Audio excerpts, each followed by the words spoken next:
Short-term rental arbitrage. What is the best way to protect your assets and also maximize your profits?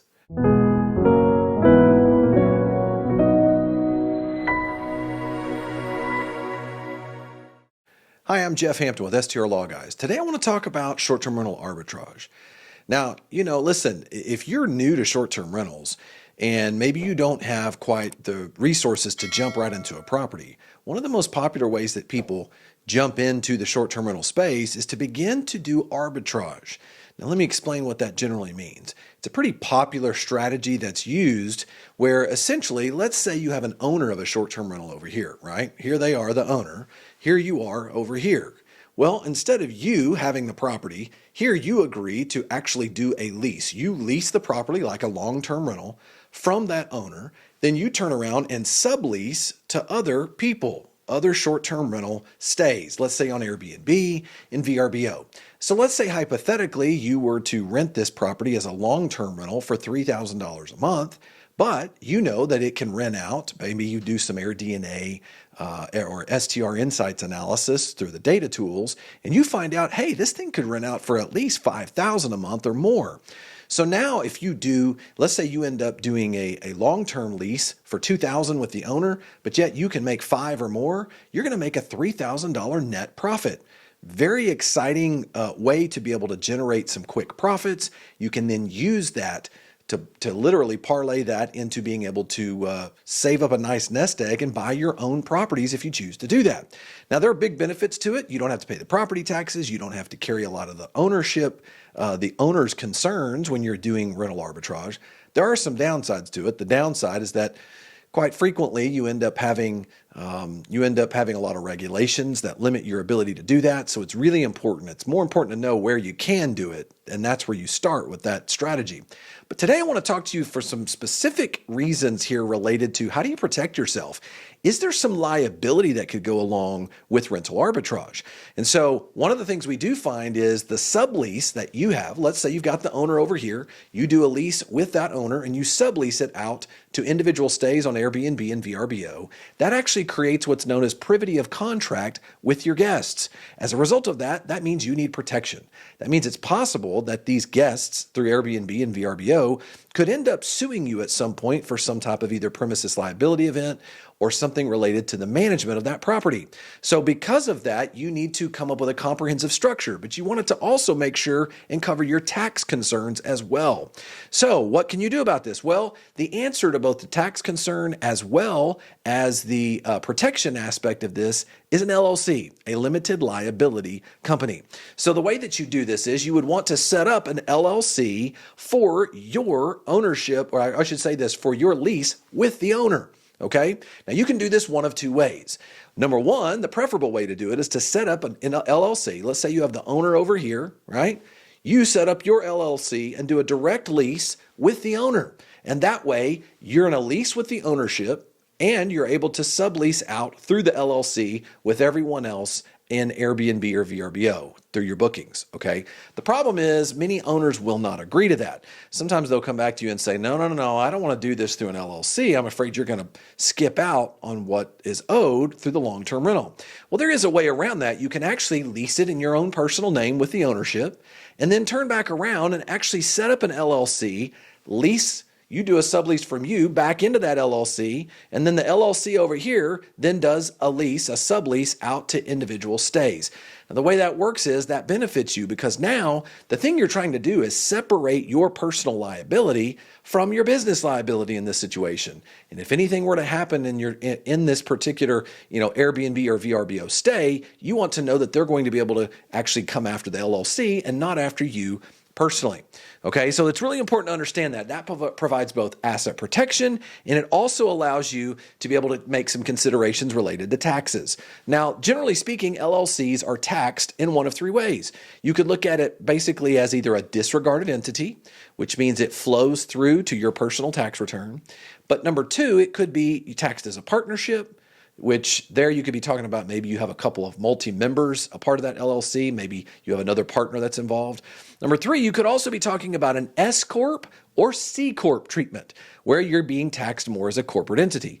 Now, some people think, well, why would I ever want to do that? Well, here's one thing. Sometimes when people are working a W-2 job, and one of their biggest concerns is they need to be able to make sure and get future loans. They want to be bankable. And when they start talking about how am I going to be bankable, if now maybe I'm quitting my W-2, I don't have W-2, but I'm doing this arbitrage business for short-term rentals, one thing you could do is tax yourself as a C-corp.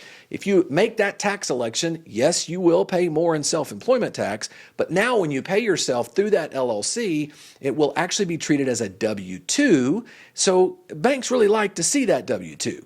It actually makes you more bankable and you can qualify for more loans. But maybe that's not your concern. Maybe you've got plenty of resources as it relates to that. There you could also consider an S-corp. Now, one of the reasons people like S-corps are because one of the things you can do is be able to pay yourself a salary, especially if you're doing a lot of rental arbitrage. You can pay yourself a salary where you do pay self-employment taxes on, but then pay yourself distributions from that, and you can limit your self-employment tax. You could also set up a solo 401k, and you can take tax deductions from that. So there are ways. Remember, when you're running a rental arbitrage business and short-term rentals, this is different. You're not owning anything here. You're moving money through this. This is less of a passive activity. You still want to be able to try to minimize your tax liability. So setting it up as an S-corp could be helpful. Now, what if you want to set it up as a disregarded entity? That is an option for you as well, because it allows your tax benefits to flow through to your personal return. Here's the downside. A lot of times there's an old saying, if you disregard for tax purposes, then the courts are going to likely disregard you for protection.